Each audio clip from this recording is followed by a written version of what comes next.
The podcast you are listening to of Holmberg's Morning Sickness is brought to you by my friends at Eric's Family Barbecue in Avondale. Meat, mesquite, repeat. Trust me on this one. You've had barbecue before, but you haven't had it this good. Eric's Family Barbecue in Avondale, ericsfamilybbq.com. Eric's Family Barbecue has arrived and is simply the best barbecue in Arizona. Come satisfy your taste buds with meats that are smoked over mesquite wood and sides that are made with fresh ingredients and tons of love. They have the best, juiciest brisket, pulled pork, rib sausage, turkey, or everyone's favorite, the Pitmaster Sampler that includes all the meat and 4 sides, mac and cheese, potato salad, coleslaw, corn, or beans, yum. And for dessert, try some creamy banana pudding, amazing. Eric's Family Barbecue in Avondale. Meat, mesquite, repeat. Make the trip, you won't be sorry. Dine in or take it to go. Go to ericsfamilybbq.com for more info. This man needs medical attention. Holmberg's Morning Sickness. The old method of treatment for a person in this condition was to throw him in jail. 98 KUPD. All right, off we go. Yeah, we're talking about bringing juniors on stage. You brought up Jack Nicholson. That's the same kind of thing as the Stones. Like the last years of Jack Nicholson, you're like, all he has to do is show up and people will say it's good. Well, they're not really judging it anymore on whether or not. All he has to do is just get the eyebrow up. That's exactly what I'm talking about. The one that's tough is because he has to. He needs the money. He's got bills to pay. But De Niro, it's his brutal. last. Steve Martin, I can't Robert De defend Niro, that. Eddie Murphy. There's a load of celebrities that just without their first thing, unlike you said, the Pearl Jam deal. Yeah. My buddy Alex just texted, and he's like, Pearl Jam scored 4 touchdowns in one game. They're Al Bundy. They're 4 touchdowns in one game. And then now what do? You're Timmy Smith. Timmy Smith ran for 200 yards in the Super Bowl. You never heard from him again. Larry Brown, the 2 interceptions in the and gets a huge track and never hear from Dexter Jackson. Same thing. I'm like all these guys that make their mark in a big moment. Kenny King. What did he do? For the Eagles, didn't he? He did the same thing in a career game. Well, if it's just, I think Kenny King was okay. Did he play for the Seahawks? I don't remember that. Either way, but like Timmy Smith broke records. Dexter Jackson made a whole contract with the Cardinals based on one game, and that's kind of what Pearl Jam did. And the reason Jeremy's mad is because he went and put Pearl Jam on his body permanently, so he needs them not to suck. That's the danger of that. If you go ahead and put man, this band's amazing, and you tattoo it to yourself, and then they start putting out garbage, you're like, oh, no. But everybody eventually is going to start to stink. But we're talking about the Eagles. Brady and I both went to the 94 Hell Freezes Over show. Brady didn't mind it. I thought it's in my top 5 worst shows I've been to. Man, that's crazy. They are so boring live. They sound good, though, right? In an arena, I think it would have been better. Okay. At ASU, it was dreadful. The sound was bad. There was no energy coming. Joe Walsh had energy. Stage was okay. Had good seats. I mean, I think we were in the same section. If we got them through the station at the time. I was 94. I didn't work at the station. Oh, okay. No, yeah. The girl I was seeing at the time bought them. We were right on they were really good. So the sound, obviously, you're getting the monitors up close. Yeah. They sounded fine, but it was like, I just turn the album on and imagine them sitting there singing to you because it's the same thing. They don't move.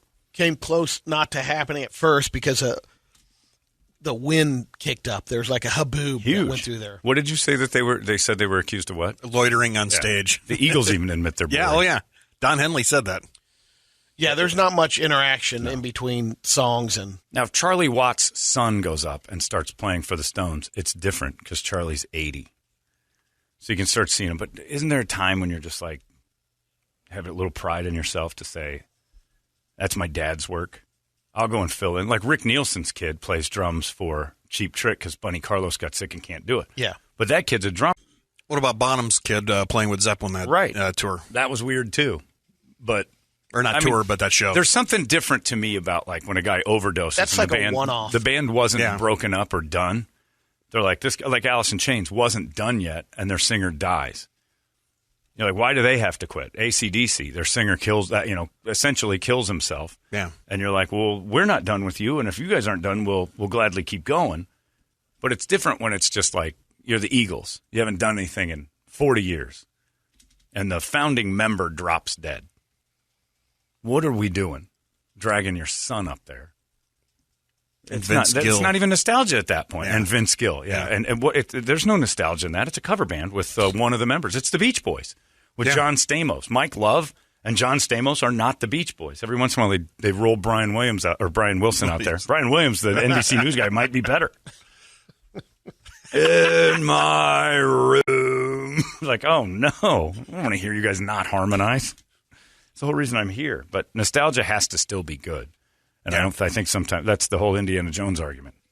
Put the hat and the whip on them. Everybody gets excited, but the stories have been terrible. It's crazy.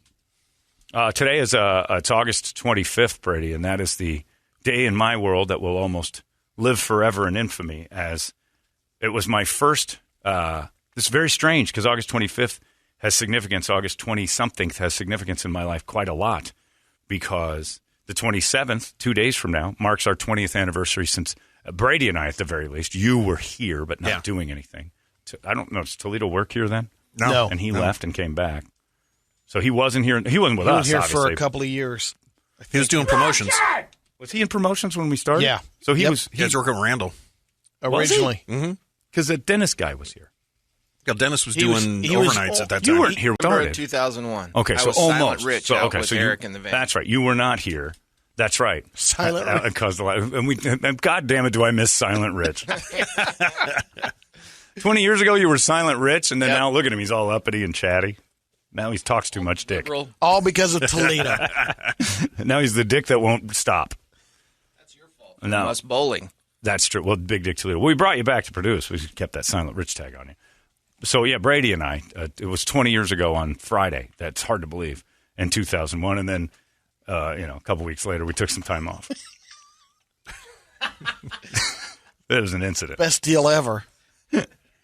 It was a pretty good start. Hey, how you doing? It's a new show here on KUPD. How you guys doing? Okay, I got to fly back to New York and drag some lady out of that rubble. I'll be back when I'm back. So it's this Friday or last Friday? This Friday. That's 27th. Wow, yeah. That's I believe it's the 27th. I wasn't keeping track, but I've been told it's the 27th. But on the 25th, I had started I worked at The Zone.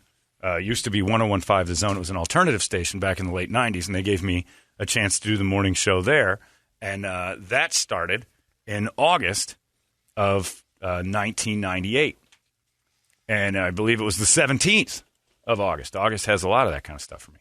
So on August 25th, and now I was producing the morning show before with Jim Sharp and Stephanie Duran. And Jim decided he didn't like Stephanie at all. He'll tell you different, that it was just he wasn't feeling it and he didn't want to do mornings. He hated her. And I mean, hated her. And Jim's one of those guys like you, Brady, he wouldn't say that out loud. But I'm like, you don't quit a job if you're like, hey, look, she's great. I think she's great. I just can't work here anymore. So Jim decided to quit. So they let me, the producer, just kind of step in while they looked for someone else. There I am, 25. I just turned 26, trying to figure I'm like, I don't know what's going on. I've never hosted a show. I'm doing the exact same thing today. Same reality. No clue what's happening. And no training, nothing. So I go on there. And on the 25th, we see it's Sean Connery's birthday. So I make that phone call that almost got KZON and Phoenix Radio. National coverage. National Enquirer coverage, which was worse. I almost got sued by the National Enquirer my first week on the air. What the hell did you do? I called Sean Connery as Sean Connery on his birthday. We found out where he was. Well, we didn't actually. The listeners told us. He was in New Zealand.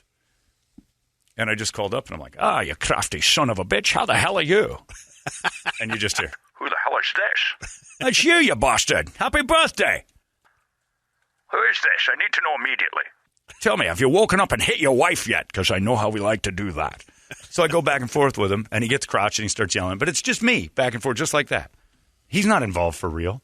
National Enquirer, back in 1998, there's no tapes, there's no voice record. They just assume it, they run with it.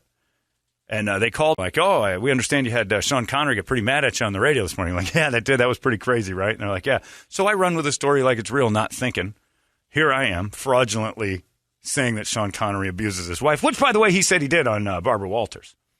Remember when he said, a statement. I think when a woman gets a little mouthy, if 5 across the face, put her in line. Nothing wrong with Nothing wrong with that. The good old days. The good old days. And that's why he's a hero. And then a few years later, do you want to back off on that statement? Well, I didn't. Barbara Walters. Yeah, she said, "Wait, do you want to say no?" I think it's sometimes just like when a man's out of line, when a woman's out of line, a good smack in the face is what she deserves. And he sat just dead serious and told her, "You're getting close, lady." That's essentially what he said. Keep it up, bitch. So I went back and forth with this Connery thing. National Enquirer does it, and then my boss gets a call and tells the same reporter, like, what do you think of your employee? What are you going to do with him? And he's like, it was fake. He does a pretty good impression. So it was him the whole time. They're like, oh, we went to print with this. You owe us money. It was like their cover story. Sean Connery loses his mind talking about beating his wife. And they were going to put it on the cover. And they had already started to like go to print like a week later. And called the boss and said, what are you going to do with this guy? Because he's in trouble, right? And I'm like, I'm in trouble? For what? Playing a prank? And so they tried to sue the station and me and everybody. They got no case. Oh, yeah, they do. Because I said it was real. I told them. The case was, they had me on tape going, absolutely, that was him. So then I lied to them, and it was terrible. So I'm sitting in this office like a week after I started, like it's over. I'm forever the guy who did this. And all we had to do was pay him a few bucks, and I had to do a retraction. I never got a copy of that. The retraction that I admitted I lied. The National Enquirer did some follow and said, well, you can't print a false story. Well, there's no tape of this anywhere.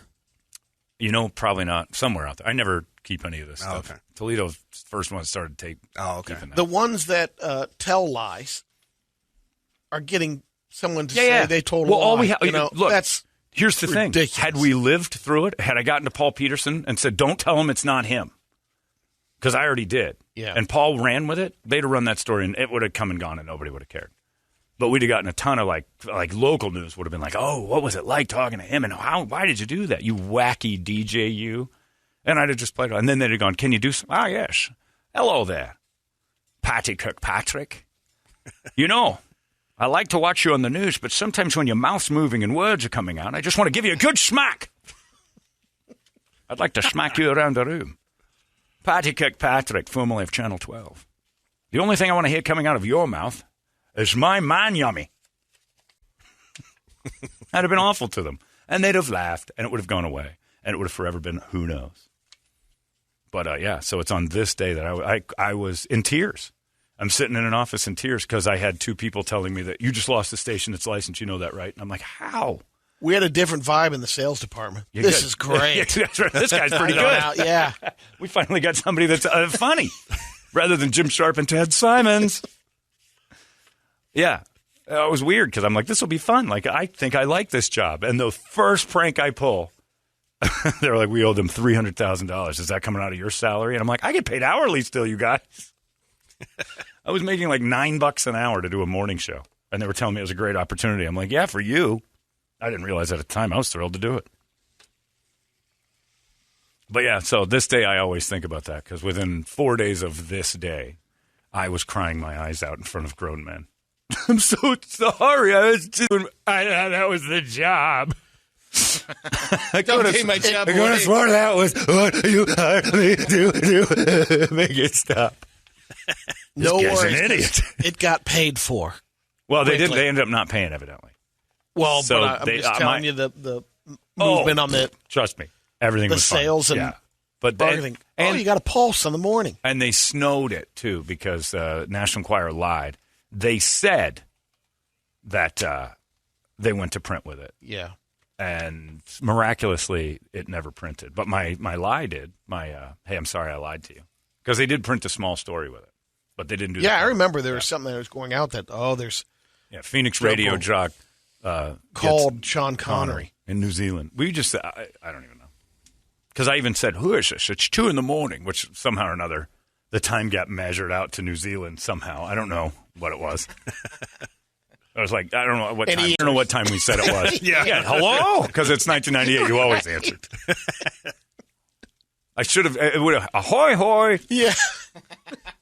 It's 7 o'clock. The word is anthem. That's right. Is that a city or is that a thing? It's not a city, is it? I think it is a city. I think it is, yeah. It is a Okay, city, Anthem. yeah. Because I know just Del Webb just Del built a Webb's bunch of houses. Anthem. Now it's a city. I guess that's how cities Well, that's work, how right? They No, it did. They happens built Was there around Sun here. City And- a city? Yeah. And he built Some that, city. so- Yeah. Del Webb built I know a they lot just of show stuff. up and they're like, here, build things. It's a city now. So Anthem is the word today, A-N-T-H-E-M. Anthem, you get on the app, you go through the 60 or 70 different things that they've got you going through because corporate guys get how to do on-air programming. And you get that, and you go through the hoops, and that'll be easy for you. 20,000 strong every time we did it yesterday. That's pretty awesome. Crash that app. I'm sorry to all the people who listen on the app, and I'll tell you this.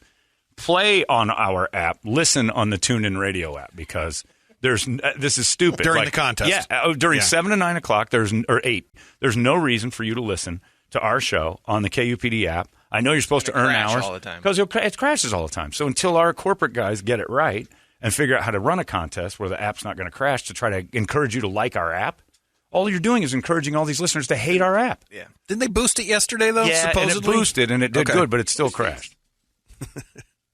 Anyway, so happy birthday to Regis Philbin and Sean Connery. Regis is the other thing. A little controversy there. That was my. I didn't realize I bookended with the same birthday. August 25th is a very important day to me. Back to back. Do you know that story? No. Oh, it's great. Sit back and enjoy this one. All right. So it was January of I'm reminiscing because it's 20th anniversary. And that's what you do. I'm at the Zone doing the morning show. We're doing well. We're in second place on a show that kept saying we're going to find your replacement. We're going to find your replacement. We went from like 11th to 8th to 2nd. And I think we were losing to KZZP. Everybody always thinks Dave Pratt did well here. He really didn't. He just told you he did. Good, but it wasn't as big as he says. And I got the books to prove that. So, F you, Pratt, if you come out of the woodwork with that. So, we get 5 new owners. We get all these new people in. This dude named Chris Ebbett. Brady used to live with him. He lived with me. Well, he lived with you, and he would hire prostitutes. He needed a place, anyway, and Brady would wake up with prostitutes. It was yeah, the ladies at gentlemen's clubs.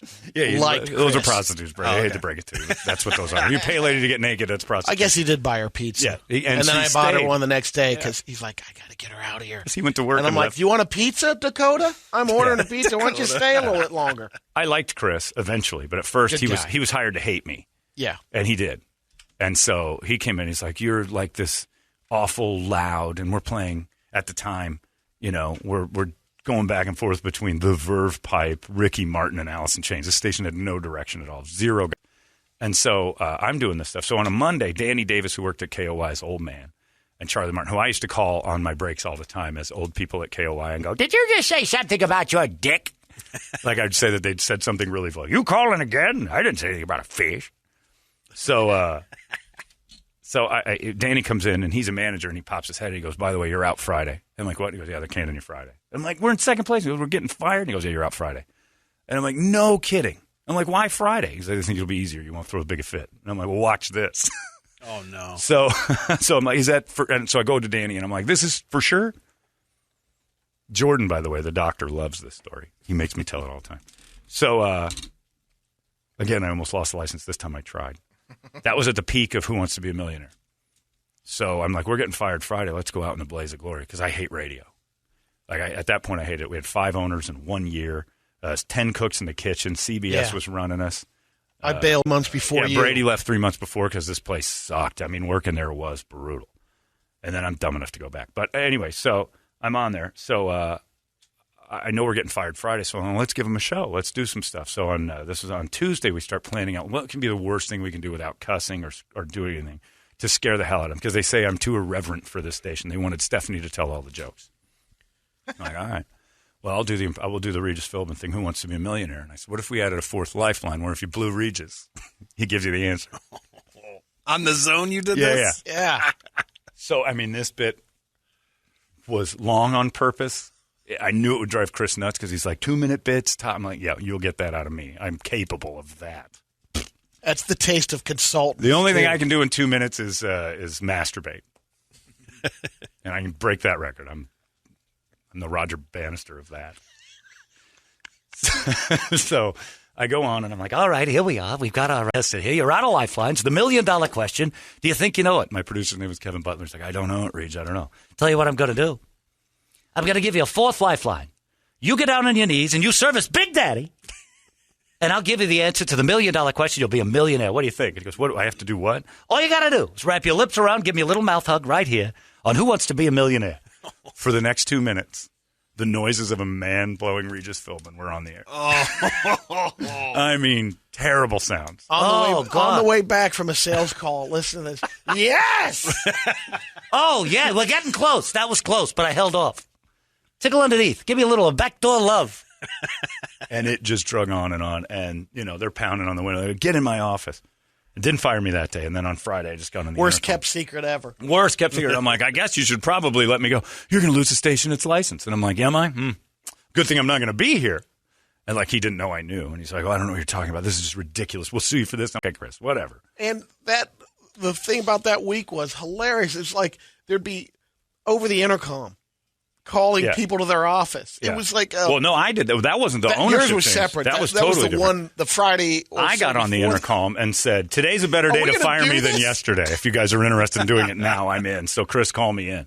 So Friday he walks by the office at like 11. And I'm still there. That was a separate. I'm like, Chris, let's get this over with. I'm on the intercom throughout the whole building. Chris, let's get this over with. I'm waiting for my bags are packed. And finally here, John Holmberg, please go to Chris Ebbett's office. I'm like, finally. That wasn't different. The one Friday I'm thinking about is that was one of the Black consolidations. Friday, when owners came in. You would just make an announcement. So-and-so to... if you heard your name on the intercom, you were fired. Come to the office. Oh, man. And you knew that after the first guy. Yeah. Craig Lefton, please come to the office. Craig comes out. Well, they gave me a hell of a severance. David Cooper, please come to the... Well, you're fired, Dave. You're getting fired now? Good seeing you guys. Oh, daddy. So, yeah, I tell Chris that. I go in. There's Dave Griffin. He fires me. Best part of the story, though, as horrible as I was, their research says I had to come back. 4 months later, this very same guy shows up in Los Angeles where I was living. Look, you got to get him back. Yeah, and they hired this poor son of a bitch had to come be my friend. I want to have drinks with you. And I'm like, why? You hate me. I don't hate you. I'm so sorry. Tries to hire me back to do afternoons at the Zone. And I'm like, you got to double my pay and give me like 4 plane tickets a month. And they did. I'll do it. So he come back groveling. He came, and then they fired him the day I said yes. Oh, man. It was crazy. Research consultants came in. Oh, it was you got to brutal. get him out. Well, this guy's got to come back. He was doing great, and the station's suffering. The research says he needs to come back. And I'm like, I don't want to come back to that crap hole. And then I told the day I knew I was in trouble, I said to the guy hiring me, I'm like, I will come back. You double my pay and you give me these. I didn't expect you to say yes to that. And I said, but no more changes. This place is too much. I don't want any more changes. We got Chris in charge at programming, and this is it. And he's like, you got it. I said, the only consistency here is change. Walk out into the office, and Chris goes, did you sort it out? And I'm like, I think we got a deal. And he goes, okay, I have to let you know. They let me go right before. I'm like, son of a bitch. Are you kidding me? They changed something when I'm telling them no more changes. I'm going to buy a house. Yeah. Oh, that was before. That was the time before. Sons of bitch. Anyway, so Regis, Sean Connery, it's their birthday today. They hold a special place in my heart as people who almost got me out of the zone early and got me into this nightmare. So. Since you're talking about the anniversary, crazy. Rochelle wants to know, does John remember the game they used to play on the Zone called I Know That Guy? No. It wasn't me. I don't know. That's what it was probably those new guys. Might have been the new guys. They were before you. No, they were after my morning show and during when they brought me back because they were failing in the morning and they brought me back to do afternoons to try to do some sort bookends, man. Try to do this thing where it's like the old guy versus new guys, and it was like all right. And then I actually made one of them cry joking around with them because we were supposed to joke around. I just thought we could be friends. I didn't know it was going to. Dave, I was playing. Very sensitive. You're literally crying about jokes. I'd been in that office crying before too, but because I was being threatened with money I didn't have. He found the right market. No, I don't. I knew they used to do things like if you knew a celebrity or you could get them in touch with a celebrity, they'd give you a prize. So the typical wacky radio was like, hey, if you know that guy, let us know. I know a guy who knows this guy, and then you'd call down the line and try to get to a celebrity. Okay. And John, by the way, it's all fake. It was also all fake. Yeah. They had it lined up. But John, in the afternoon, and the way it was set up, it's like the New Guys in Morning show. They were modeling just after Star 95 at the time was Ryan Seacrest. Right. And they said, let's do the whole and it was a mess. Oh. It was a Star in L.A. They were trying to copy They changed the music, that was terrible. Numerous times. Yeah. I cried driving to work once because I hated it there so much. I'm like, I'm going to kill myself and drive off this bridge. I can't stand being in this dump anymore. That hasn't happened in 20 years here, Brad. I've never cried driving to work thinking of you. Driving home a few times. But never driving. Never on the way in. All right, update. Apparently, we've crashed the app once again. Oh, for Christ's sake. This thing's terrible. Anthem is not working. Anthem, but then a few people are saying it is working after working. like 10 times they entered it. Yeah, the app's not taking the word. What the hell? All right, I'm getting them too. The corporate, Greg's coming in next week. Oh, really? From corporate to talk. And I'm no holds barred on this thing. John Holmberg to my office, please. That's probably going to be the thing. That's fine. But he needs to know. As director of programming, he needs to talk to the people on the air before he sets up a contest like this. This is a mess. I mean, it's working for us, but the rest of this, I feel bad for the other stations that have to try this thing. They don't understand what they're not crashing their app. Anthem is the word when you get around to it. Seriously, listen on the TuneIn app. It works every time. It doesn't get screwed up. And then at 8:30, come back to our app and earn your hours. That's the reason you want to listen to our app is you earn hours and then prizes just show up in your mailbox, which is cool. You get and that is a legitimate part of it. But if it can't handle traffic, what's the point? It's like having a website. We can only take it's like a maximum capacity. That's the whole point of the internet. Yeah. Anthem, the word today that you can hop aboard. Easy enough. Yeah, it's weird. So almost happy anniversary, Brady. It's 20 years. Remember that? I do. Remember that drunk midday girl we had there for a while? Used to drink Listerine and Scope because she couldn't get her fix with real alcohol. So we had a midday girl at the Zone. You'd come in and the whole room smelled like minty fresh all the time and try to figure it out. She'd start the day with a full bottle of Scope. And by the end of her shift, it was almost gone. She was not spitting it out. She'd go home. Even that couldn't take it. Leapt off the Yeah, her cat jumped off of a tower. She goes on the air with that minty fresh breath. Mr. Snuffles went off the edge. What happened? I live on the 13th floor. Like, don't tell the story. He did? Yeah. Oh, my God. I remember hearing that. I didn't believe it, and I watched the Scope one day. I was a dick. I played Tears in Heaven for her cat. I remember. I thought the cat died. I know he had some broken limbs, but I think he. But she was laughing about it. But then, like, it was 7. Well, that's an alcoholic, though. She'd laugh and then she'd go emotional and start crying. She had she was all over the map. 7 or 13. She was boning the weekend overnight guy. She was boning the Brett Vesley of the station. Was she hot at least? Chucking cats off of balconies. She was okay. All right. Hey, Brian, I got an idea. Hey, let's have some rope and then throw my cat off. I bet it lands on his feet. I would have just known that earlier. It would have been the Scope studio. Oh, man. That thing sponsored. We lost her. Sales would have sold that one. She had a purse, a big bag purse, with a bottle of Scope in it every day. And I'm like, I'm an idiot. I'm like, minty fresh breath is so important to you, isn't it? Hey, you always have to smell fresh. I'm like, it's a little too fresh. I mean, you bleed with it. And then she'd disappear into the bathroom, come back with half a bottle of Scope. I'm like, what's going on in there? I just got to be fresh. Guzzling Scope. God knows what else was in that purse. I only saw it was that big industrial bottle, too. It wasn't like a little. Like the Costco size? It wasn't a sipping bottle. Yeah, she couldn't take the sipping bottle. She'd had 40 of those. It was that big family size. Yeah. Yeah, and she had a coffee mug. Glug, glug, glug, glug, glug, glug, glug. And just after her, the guy that would just scream to clear his throat before he'd go on the air. This business stinks. Good morning, everybody. What a bunch of now. Yeah. You would come into the studio right before, like, at the end of a Tal Bachman song. like Nashville with a tan. All right, that's enough of that song. And then you'd hear Carrie would be going, la, la, la, la, la, la. 101.5 The Zone. It's Carrie Edwards here live in Phoenix, Arizona. He was just every time, every break, he'd scream at the top of his lungs. Was he the all right undo? No, that was Marty. It was the guy named Marty, who I called Lassie. Lassie would panic. What is it, boy? Well, trouble. The Pablo Francisco of production. Yeah. Oh, yeah. Only Pablo's mild drug habit by comparison. What is it, boy? Is there a boy stuck in the well? Follow me, follow me, follow me, follow me. Delete, delete, delete. Yeah. So anyway, what are you going to do? Anthem is the word today. Walking down memory lane. I don't want to do a lot of that, but it is August 25th. Right. Anymore. I told Larry, he's like, we're going to have a roast and we're going to do a 20th anniversary. Rich, are there any surprises coming? No. You'll be fired if you're lying. As far as I know, they haven't told me. I swear to God. Because I told him I don't want to. You're a man. You're supposed to have a job for 20 years. Right. We'll celebrate when we're done. Right? Yeah. I know they'll put up things that say it's a 20th anniversary. I don't want to do. Get out of here. We'll have a party and maybe like goof around and sing and dance and have a real band play. But I don't want to do any of these like celebrations of this. Let's just take the day off then. That's what we're doing. Yeah, I know. We get our 20th anniversary off. I don't want any of that stuff. You know anything about anything? Nope.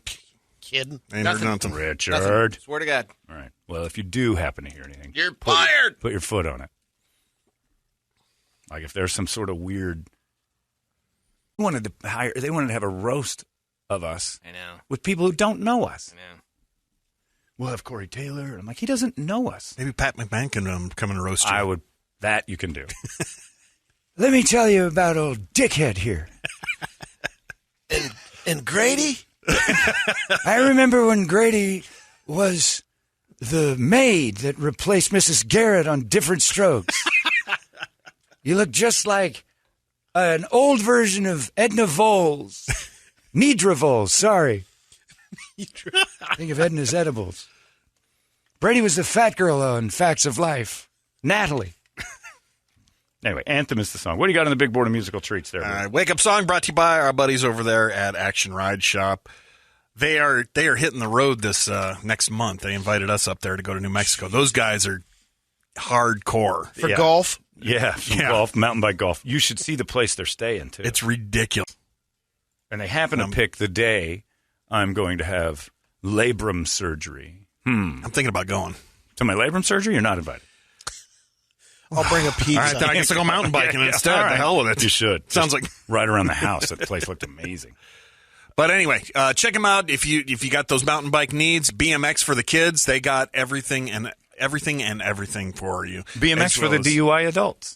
That's right, for the West Siders. For the West Siders. When you get your DUI, you can get a BMX for a good price at Action. Plus the 5-alarm coffee, not sexual there, is available there at Action Ride Shop. Go to actionrideshop.com as well as catch them up on Facebook and Did Instagram. someone say blow it? I'm back. Happy birthday to me, baby.